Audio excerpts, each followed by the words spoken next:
Why has Mexico not been as successful like Western countries? Because it's close to the United States. We've been successful. We're close to the United States. And we made a, well, it's true. We made a point of making sure Mexico wasn't. I mean, read Bloodstained Altars, No God Next Door, that kind of thing.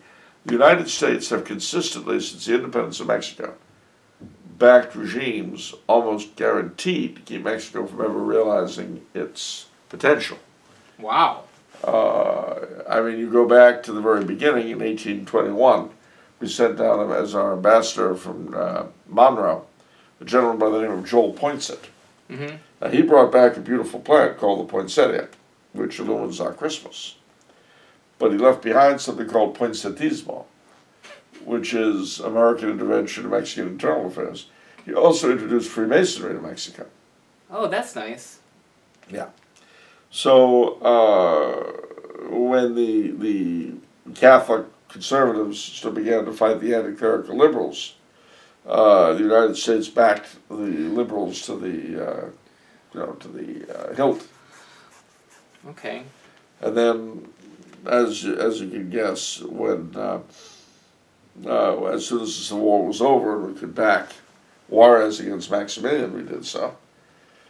We backed the PRI against the Cristeros, getting a picture. Okay. There's a saying in Spanish, which in English is, "Poor little Mexico, so far from God and so close to the United States." So, I mean, they have some of their own problems, of course, that have not been helpful. But we played a huge part in that country being in the state she's in. I see.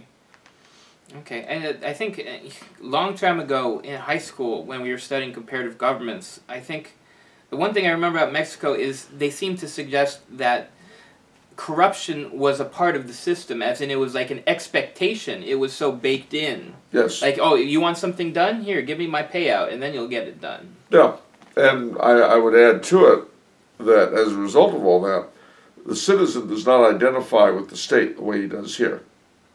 How is it different? Well, when the government dukes it out with the cartels, the citizens look on as though it was, somebody else's problem. I don't understand. I don't understand what you're getting at. Well, I mean, think back to the Cristero Rebellion, the Cristiana. People's allegiance to the state was limited, especially if they were good Catholics. Uh-huh. Well, that's continued to fester, so that many Mexicans simply do not feel it's their government, it's the government.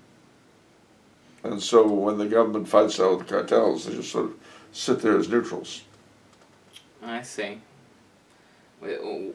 Okay. Doesn't do a lot for your civic spirit. No, it doesn't. That's too bad. Yeah.